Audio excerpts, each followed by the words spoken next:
তথাকার পাপী-তাপী উদ্ধার করতে চিন্তা করি লোকনাথ সম্মত হলো। ডেঙ্গুর সঙ্গে বাবা বারো দিতে গেল।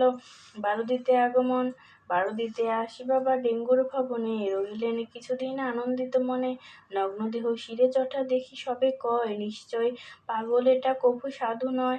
নাহি শুনে কোনো কথা ডেঙ্গু কর্মকার। সাধ্যমতো সেবা করে লোকনাথ বাবার।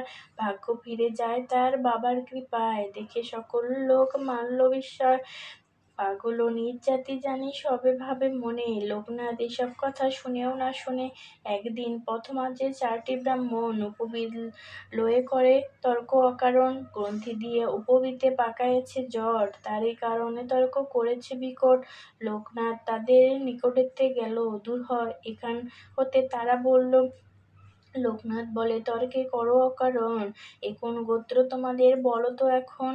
গোত্রপতি যারা আছে তাদের সরিয়ে, গায়ত্রী জপিলে জট যাবে যে খুলিয়ে।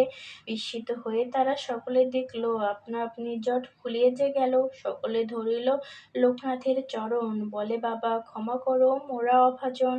এ কথা লোকমুখে প্রচার হলো, বাবার দর্শনে বহু নর নারী এলো। সকলে বুঝিল বাবা সামান্য তো নয়, বাবার চরণে সবে লভিল আশ্রয়।